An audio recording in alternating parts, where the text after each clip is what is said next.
My favourite ingredients of all time is a spring onion, made up essentially of two different flavours. So you have the white end, which is more familiar to a red onion, in that it's a bit spicier, it's a bit sour, more traditional to an onion. And you have the green bits, which are a lot sweeter. So the further up you go, the less onion flavour you get. This means that we can use spring onions for a number of things. One thing I love using them for is garnishing, whether you use all of the green bits and some of the white bits. The leftover white bits we'll be putting into a ragu or something of that sort, just so we can get the extra flavour out of it. But what we do first is, as you can see, the farmer has decided to cut off a certain part of it. We just need to follow suit. These leaves here you'll see are quite firm. This one, quite flaccid and floppy. You don't really want that in your food, and especially with it being a garnish, it goes from this straight on top of your food. So I would actually sacrifice that bit. Again, put it into a food wastage. Either it gets composted or we can use it ourselves in stocks and stews. We trim off where the farmer left us, and I quite like doing a slice at 45 degrees. These again into the wastage, and 2 to 3 mil across we have little angled ringlets of spring onions. Now these will dry out quite quickly, so what we do in terms of storage is we separate them and pop them into water. This will allow the spring onions to stay fresh, and they'll actually crisp them up a bit more over the time that they're in the water, because they're rehydrating. Once they've been in there for about 10 to 15 minutes, when you put them on top of, let's say, a load of fries, they'll actually taste really, really juicy.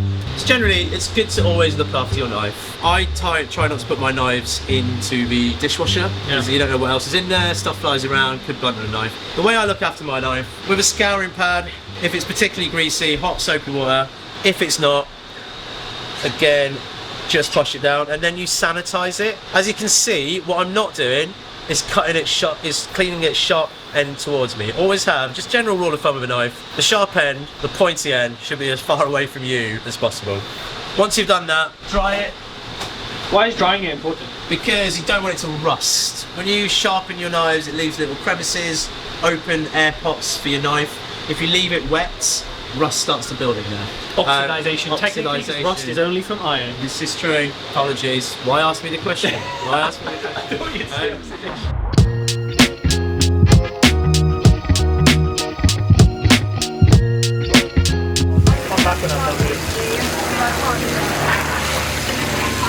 Oh, look at that. That's great.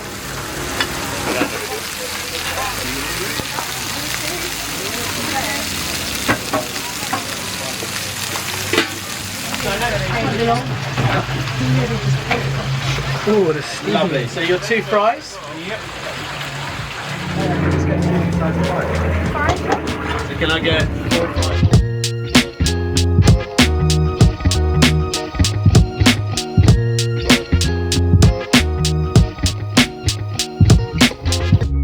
So this is the Rational iCombi Pro oven tutorial. Talk to us. What have you? So, your iCombi Pro Rational is the heartbeat of all of our kitchens, really. It is, for me, one of the most sophisticated and consistent ways of cooking.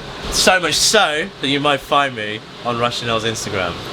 So, it has 2-2.5 methods of cooking. First one is steam. So you can actually use this entire cavity to steam things. The Rational has been designed to fit these gastro trays. So a gastro is the name of this tray, and they're all done by sizes. So this is a 1-1 gastro, so that's a full gastro.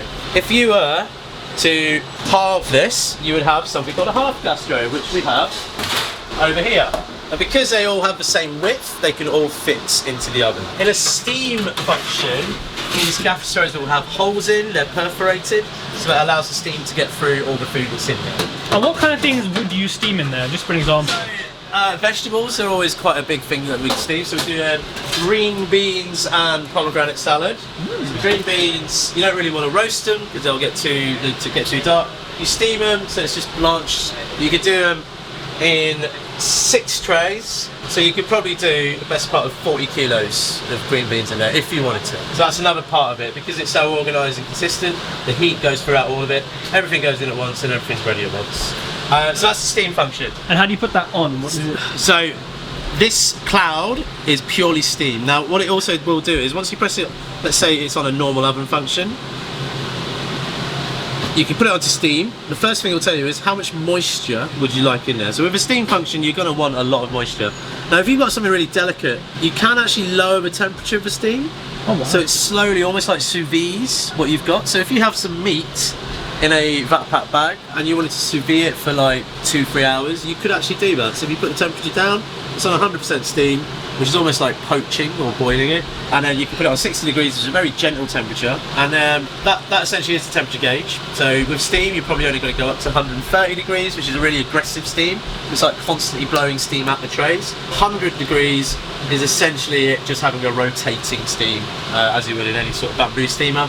And then the gentle steams are further down here. The other aspect we can do, we can actually cook it to a certain time or a certain temperature. So let's go with time first. So you can press on the little clock there and you can adjust it to, let's say we need 45 minutes.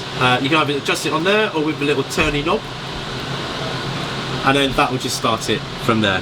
Once you open it, close it, done. It will start clicking down. Can we see that?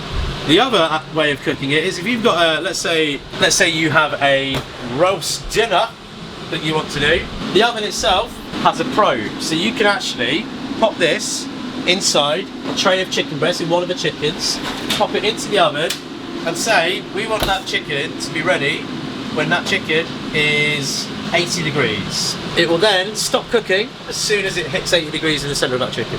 It's very, very clever. That's on the steam function. Now, it's exactly the same on the dry heat. So basically, we've got 100% dry heat. So a dry heat is essentially like a fan oven like you would have at home. We're not going to go on probe, we'll just go on, let's say, we're doing a ragu or some brisket. We want to do it at 140 and we want to do that for 6 hours. Bosh, there it goes. And that will just cook it for 6 hours and then shut itself off. And this 100% there on That's the 100% heat. So when it's red, it's heat. When it's blue, it's steam. Smart. Now, if you want to get really complicated, you go in the middle. So it's a combination. So you have Heart's heat, so it's 60% steam and 40% dry heat. That means it's a gentler steam, but it still has an intense amount of heat through the dry heat. So you can actually have hot temperatures accompanied with steam. Now that's quite a complex way of doing it, and actually within a little video like this it'll be a lot to explain, but there's certain dishes that need dry heat temperature but also moisture that's achieved through steaming it. What kind of dish would it be? So things like a big turbot is usually how I would do this. So a turbot would get the benefit of the steam, so it fluffs the inside, but the high temperature means that it will seal the outside and let it cook in, so all the oils get into it. So very little bit of steam on bread. I would normally go about 25% steam and then a higher heat. Maybe I'll come here and make a loaf.